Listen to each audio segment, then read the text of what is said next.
अस्सलाम वालेकुम। हाँ जी, इस न्यूमेरिकल के अंदर हमारे पास जो न्यूमेरिकल है एम्पिरिकल फार्मूला से रिलेटेड है। A chemist task with synthesizing paracetamol.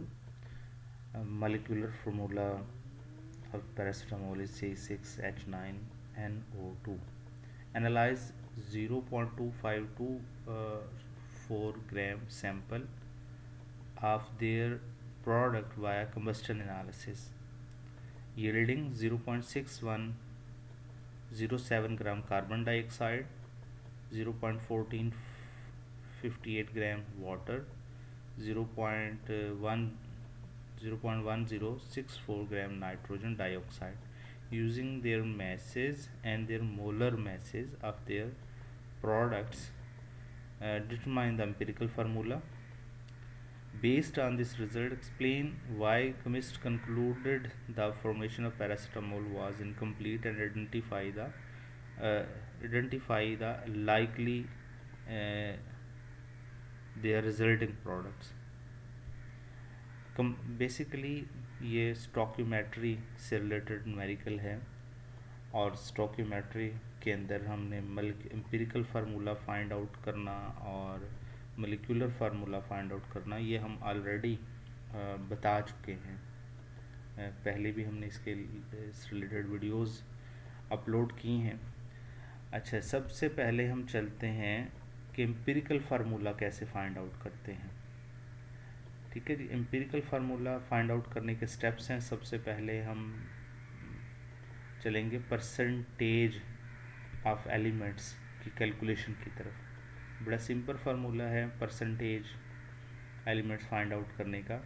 Atomic mass of element को डिवाइड करना है मोलर मास ऑफ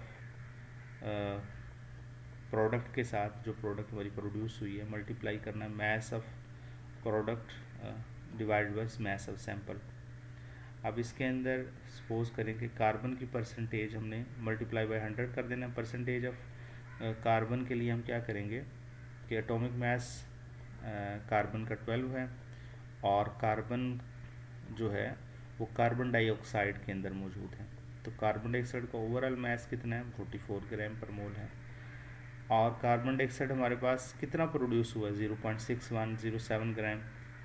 और टोटल सैंपल जो कंबस्टन एनालिसिस से पास किया गया वो 0.25 ग्राम 2524 ग्राम है, और मल्टीप्लाई बाय 100, और हमारे पास आंसर आया 65.70%। सेम हाइड्रोजन के लिए भी ऐसा करेंगे। हाइड्रोजन वाटर में मौजूद है, तो वो हाइड्रोजन वाटर के अंदर 2 हाइड्रोजन है तो 2 ग्राम, और ओवरऑल वाटर का मोलर मास 18 ग्राम है। और वाटर कितना प्रोड्यूस हुआ है, 0.1458 ग्राम। सैंपल का वेट कितना था, 0.2524 ग्राम मल्टीप्लाई बाय 100। इसकी परसेंटेज हम फाइंड आउट कर लेंगे। नाइट्रोजन के लिए भी सेम ऐसे ही। नाइट्रोजन NO2 के अंदर नाइट्रोजन जो ये NO2 जो है, इसके अंदर नाइट्रोजन का एटॉमिक मास 14 है, और NO2 का ओवरऑल मास जो है मोलर मास वो 46 ग्राम पर मोल है। मल्टीप्लाई करेंगे हम नाइट्रोजन डाइऑक्साइड के मास के साथ जो प्रोड्यूस हुआ कंबशन एनालिसिस से, और डिवाइड कर देंगे सैंपल के मास के साथ, और मल्टीप्लाई करेंगे 100 के साथ। तो तमाम की परसेंटेजेस जब हम फाइंड आउट हो गई तो फिर हमें पता है कि ऑक्सीजन कॉमन है कार्बन डाइऑक्साइड में, वाटर में, नाइट्रोजन डाइऑक्साइड को। तो इसलिए जो कॉमन होता है उसको बिल्कुल लास्ट में हम फाइंड आउट कर लेते हैं कि 100 minus all percentages, sum of all percentages, carbon की percentage, hydrogen percentage, nitrogen percentage, add up करके 100 माइनस कर देंगे। ये पहला स्टेप होता है परसेंटेज फाइंड आउट करने का।